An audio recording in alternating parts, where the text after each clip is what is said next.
The second I'm saying this sentence, there are 8,228,684,802 people on Earth. Okay, actually, well, I said that sentence, the population went up by like 20 people already. Jeez.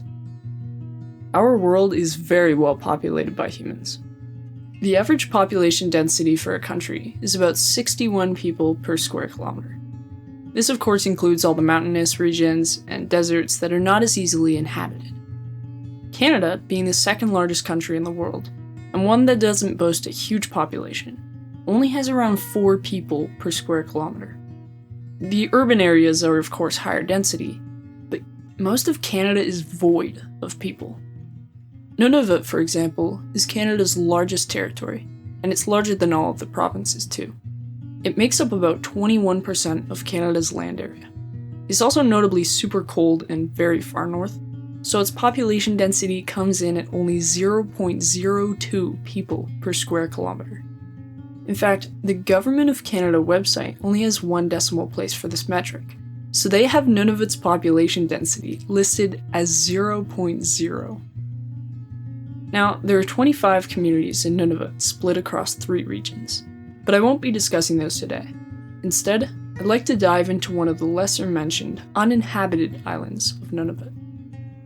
We've all panned around on Google Maps, right? One of my favorite locations to look at is this area up in northern Nunavut, around these islands.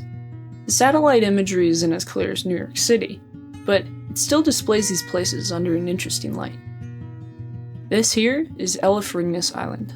Yeah, it sort of just looks like a weirdly shaped rock that someone accidentally dropped into the ocean, but let's zoom in. Near the northwestern coast of Ellef Ringnes is an old settlement called Isiksen. From space, you can see the structures and even the airplane runway of what used to be a high Arctic research weather station. But why isn't it lived on now? Well, there are a few reasons. To state the obvious, a lot of Canada is pretty cold. But it goes further than that.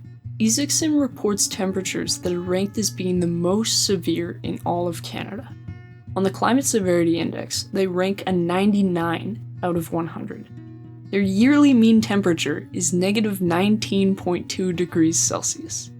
The soil can't be farmed, some months go entirely without sunlight, and snow and wind are extremely prevalent.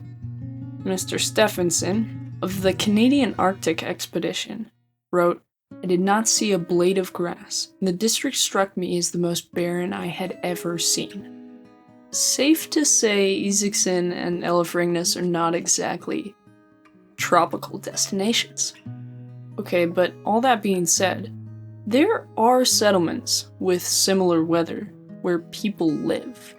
Even within Canada, in the high Arctic, we see settlements like these ones that have people. To answer that from a Canadian perspective, another reason surrounds sovereignty.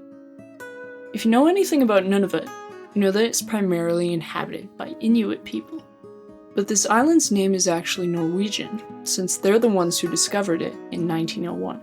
Because the Norwegians discovered Ellef Ringnes, even though the British said that Canada owned it, the sovereignty of the islands was up for debate. To combat this, the Canadian government did some things like set up a post office and a Royal Northwest Mounted Police Post.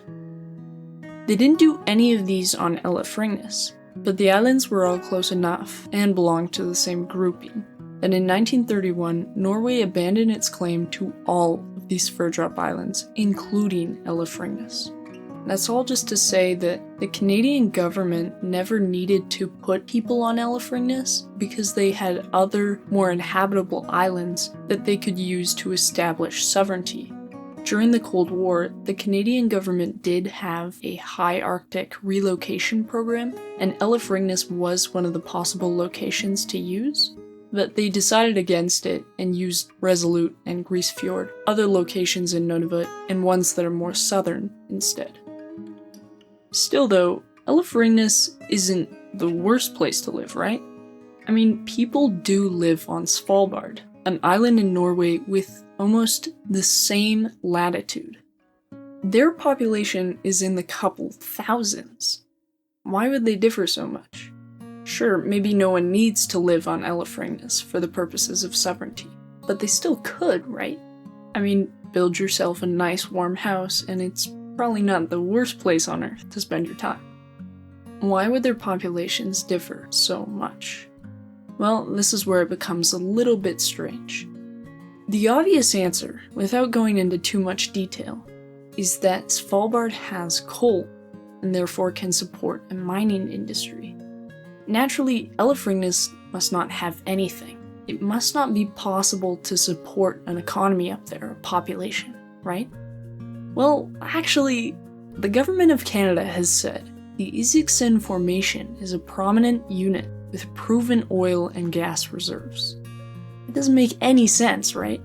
I mean, the world seems to jump at oil, and we know that it's possible for countries to develop in the high Arctic, like they did with Svalbard. But I guess oil isn't enough, at least not right now. In spite of the discovery of oil, very few studies have been done.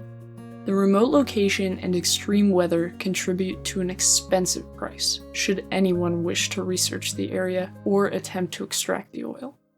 Also, there's no guarantee of a worthwhile amount of oil. There are many locations on Earth that we know have oil, guaranteed, and they're not in the high Arctic.